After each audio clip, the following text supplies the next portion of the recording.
Public service commission में अपना किस्मत आजमाना चाह रहे हैं, तो उनके लिए हम लोग एक नया अपॉर्चुनिटी ला रहे हैं। 5 रुपया से 11 रुपया तक ही हमारा फीस होगा। पीपीएससी का हो, एमपीपीएससी का हो, या हरियाणा का हो, या राजस्थान का हो। पहला तो पीटी है, फिर मेंस है, और फिर इंटरव्यू। सर्वाबाधा विनर्मुक्तो धन धान्य सुतान्वितः मनुष्यो मत प्रसादेनो भविष्यति नौ संशय। सर्व मंगल मांगल्ये शिवे सर्वार्थ साधिके शरणे त्र्यंबिके गौरी नारायणी नमस्तुते। सभी दर्शकों को नमस्कार, प्रणाम। मैं गुड्डू गहल एक बार फिर से अपने न्यूज पब्लिकेशन स्टूडियो के माध्यम से एक ऐसे शख्स से परिचय करवाने जा रहा हूं जो समाज में आज ज्ञान का सबसे बड़ा परिचायक बनते हैं। हमारे बीच मौजूद है कुमुद सर। मैं आप सबों को बता दूं कि पिछले 8 सालों से ये बलिया में कोचिंग क्षेत्रों में अपने आप को इम्प्रूवमेंट करने की कोशिश की है, लेकिन वर्तमान में ये जयपुर में विद्यासागर पीजी महिला कॉलेज में एचओडी फिजिक्स के पद पर ये कार्यरत हैं। लेकिन आज मैं इनसे परिचय करवाने जा रहा हूँ आप सबों को। सबसे पहले स्वागत है आपका हमारे न्यूज पब्लिकेशन में। बहुत बहुत धन्यवाद गुड्डू जी आपका।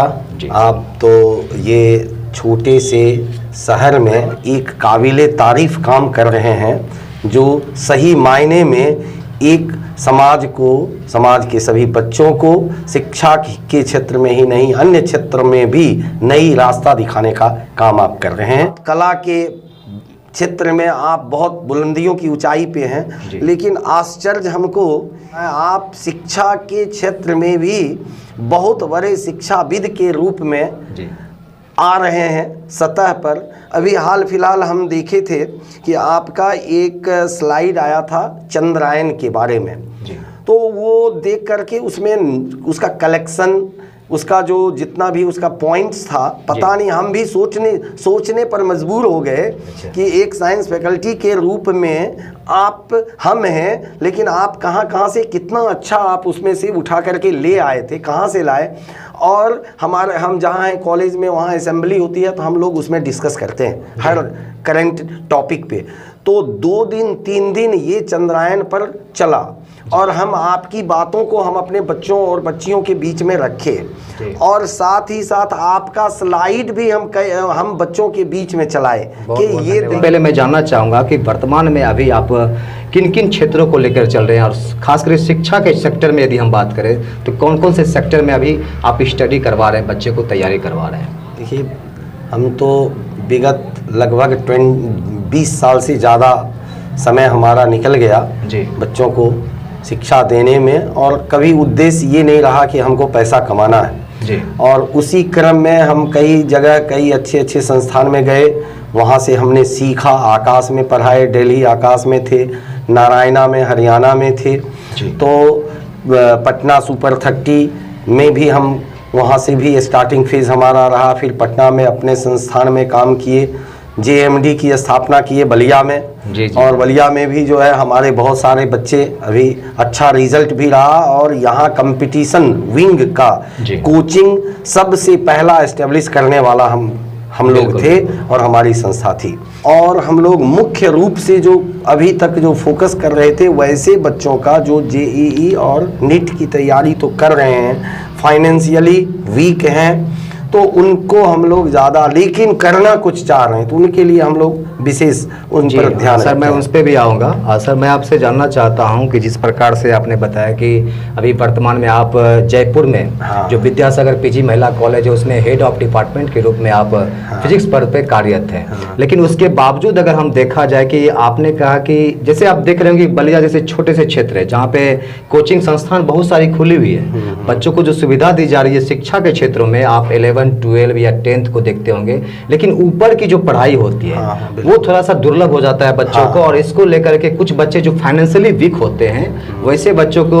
आउट ऑफ स्टेट जाना पड़ता है, और जिस बच्चे के पास पैसे नहीं होते हैं उसकी जो इच्छाएं होती है वो शिक्षा के क्षेत्र में वो मर जाती है। तो इसको लेकर के आप बच्चों के लिए इन समस्याओं का प्रावधान किस प्रकार से करना चाह रहे हैं? जैसे सिविल सर्विसेज की तैयारी की आपने बात की, उसको लेकर के बच्चों को आप कैसे सेवा दे पाएंगे, इसके विषय में जरूर बताएं। अभी 3-4 सालों से संकल्प IAS एकेडमी में गेस्ट फैकल्टी के रूप में हम साइंस एंड टेक्नोलॉजी पढ़ा रहे हैं, जो हमारा 3.5 महीने का कोर्स होता है।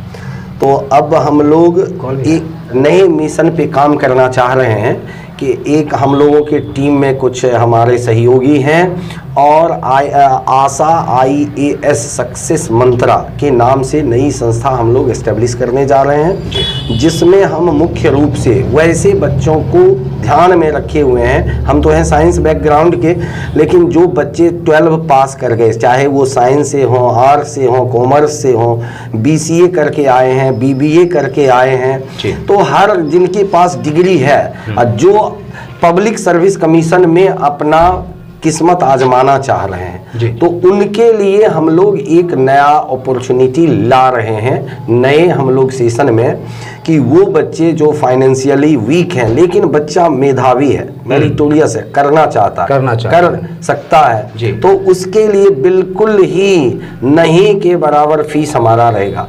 5 रुपया से 11 रुपया तक ही हमारा फीस होगा, यानी एक नाम मात्र, बस नाम मात्र का कि फीस रहेगा। बच्चों का एक कुछ टर्म कंडीशन रहेगा, बिल्कुल कि हम उनका एक प्राइमरी टेस्ट लेंगे, टेस्ट के आधार पर फिर हमारा आगे का उनके साथ एग्रीमेंट रहेगा और उनको हम लोग कोच करेंगे, हमारे टीम के और सभी सहयोगी मिल करके सारा प्रोसेस। और जो बच्चे ऑफलाइन आ सकते हैं, और यहाँ हमारा उद्देश्य आपसे हमारा ये है कि आप सहयोग करें, और इस क्षेत्र के जितने बच्चे हैं, बहुत बच्चे हमको जान रहे हैं, गार्जियन जान रहे हैं, बिल्कुल, और आप भी इसमें सहयोग करें, और आपके सहयोग से ही हम लगता है कि हम अपने मिशन में सफल होंगे। और इधर बच्चों को जोड़ेंगे, ऑनलाइन जो जुड़ना चाहें, जो घर बैठ करके जिन भी वो चाहेंगे, तो हम उनको भी वही सुविधा देंगे जो ऑफलाइन मोड वाले बच्चों को मिलती है। तो जो बच्चे सिविल सर्विसेज की तैयारी करना चाहते हैं जी, या फिर BPSC का हो या और अदर स्टेट के पब्लिक सर्विस कमीशन, तो उसमें तो हम मुख्य रूप से मौका देंगे उन बच्चों को जो 12 का एग्ज़ाम दे चुके हैं या 12 पास हैं। उनका प्रोसेस ये होगा कि हमारा एक यहीं लोकल एक अपना ऑथराइज्ड हम लोग एक सेंटर रखेंगे, जहां आकर के बच्चे सारा टर्म कंडीशन समझेंगे, और उनका एक रजिस्ट्रेशन चार्ज होगा नॉमिनल, ज़्यादा से ज़्यादा 100 रुपये तक का एक नॉमिनल रजिस्ट्रेशन चार्ज बच्चों की 100 रुपये होगी। और उसमें हम टेस्ट के आधार पर जो बच्चे जितना बेहतर करेंगे उनको हम मौका देंगे, और उनके ऊपर विशेष रूप से फोकस करके हम काम करेंगे। सर, ये जो योजना आप बच्चे के लिए नए ढंग से ला रहे हैं, तो वो उसकी शुरुआत कब से आप करने जा रहे हैं? इसकी शुरुआत हम नए सेशन में मार्च में संभवतः लगभग सभी स्टेट का जो है 10th और 12th का एग्ज़ाम समाप्त हो जाता है, तो हम लोग मोस्ट प्रोबेबली कि हमारा नया जो बैच बनेगा वो 2 अप्रैल से हम लोग शुरू करेंगे।